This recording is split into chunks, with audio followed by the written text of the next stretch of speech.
Today's show is being brought to you by Vermeulen's Home Furnishings, now in their third generation as a family-owned and operated business.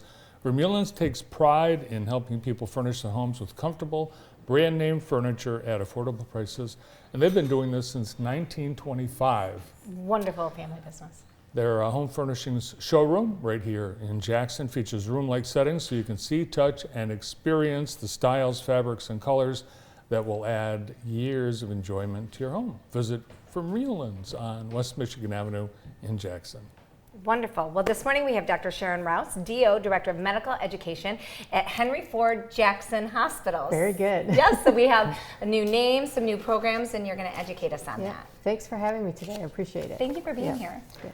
Yeah, did you know we have med students at Henry Ford Jackson Hospital? I did. I've had the opportunity to work with them quite a bit, but I don't know that everybody does. So can you tell us a little bit about the education program at Henry Ford? Sure. We have residents, which are the people who have finished medical school, and we have residents in emergency medicine, family medicine, internal medicine, psychiatry, general surgery, and then a transitional year, which is people who are going on to be something else. Okay. And then we also get medical students from Michigan State, and then some traveling ones who are looking, do they want to come here as a residency? So we have quite a few.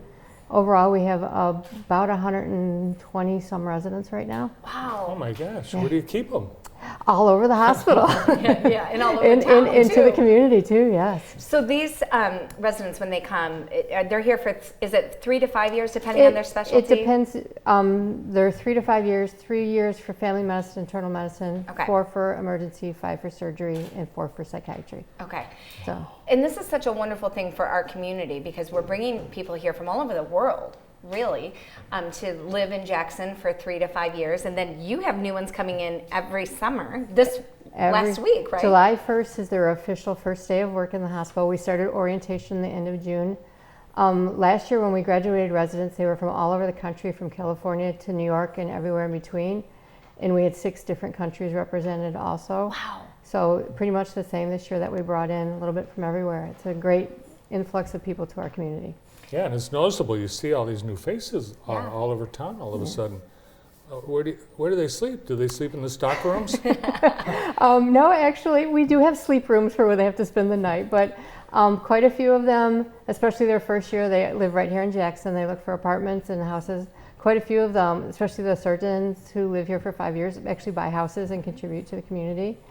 They love hanging out in Jackson. One of their favorite places they've learned over the time is Grand River Brewery. Oh yeah. They love the little mug club thing. One of my residents, who's only here for a year, actually, he told me about he already bought his mug for the year. So they enjoy being here in town.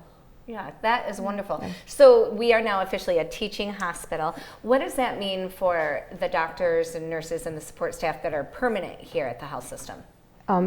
We've been a teaching hospital for going on almost 10 years now, and it really sort of keeps everyone on their toes. Like, you need to be really up to date if you're going to teach somebody.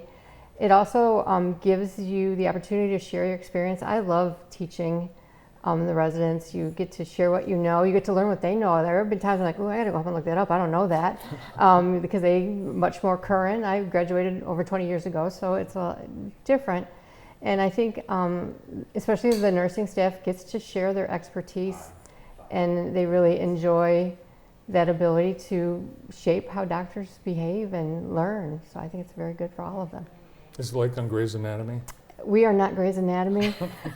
We give much better supervision than they do on Grey's Anatomy. I think we have maybe higher morals than some of the people on Grey's Anatomy too, so I'm just saying. So it does help keep everybody on the toes because you have this new fresh blood coming in that probably even challenges some of our more veteran healthcare providers in a very good way. Mm-hmm. How many of these new people coming in will stay on and work for the Henry Ford Health System somewhere in Michigan? It's really depends on the year, but this past year in town we actually have one family medicine who's joining our Townsend group for Henry Ford. Nice. And 3 of them are staying at the Center for Family Health to be family medicine doctors there. We have someone who joined our emergency medicine group, and we have one who's going to do a fellowship down at Henry Ford. Oh, nice. We've actually had one who graduated from our IM program, did his fellowship at Henry Ford Rheumatology, and has come back and practiced in town now. Oh, that's so there's wonderful. a real interest of people who train here would like to come back and work here still. Yeah. We actually, all three of us have the opportunity to really showcase the community, and it's so fun to hear people say what they enjoyed most about here. I think usually they're pleasantly surprised, don't you? They are. There's a lot of things going on. We try and show them, here's what's happening in Jackson, here are the good things, here's how you can help with the community. So I think they really do enjoy that. And they really like the idea of being able to give back to the community and participate in activities. So you've just graduated a whole bunch. How many? We had 26 graduate in June.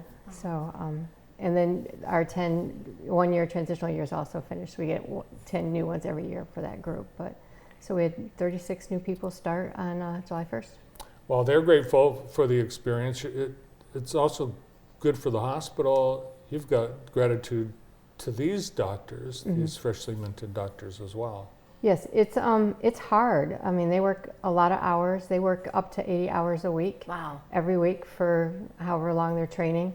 And these past couple years have been very hard for them with COVID. They've gotten things they weren't expecting and education they weren't expecting. So, and they've been very flexible, and they've just been great at making sure everyone gets taken care of and doing the best they can while trying to keep themselves from getting COVID also. Well, and kudos to you and your staff. I've had the opportunity to talk, especially to some of the international students, that how did you get through the last couple of years? And they said the health system just really helped to support them and embrace them and encourage them and help them get through it because they couldn't see their family Yeah, or they go couldn't home. travel, they couldn't go home. It was very difficult, very isolating sometimes because you couldn't even go out. You know, for a long time you couldn't go out and socialize with each other. So they really had to count on each other and the hospital system to help them out during this time. How did they get here? Like, do they pick, like, I want to work at Henry Ford Jackson Hospital to do my residency? Can you tell us about that It's process? a really complicated process for everyone, and they get a choice and we get a choice. We interview starting in September. We will start interviewing for next year's class. Okay.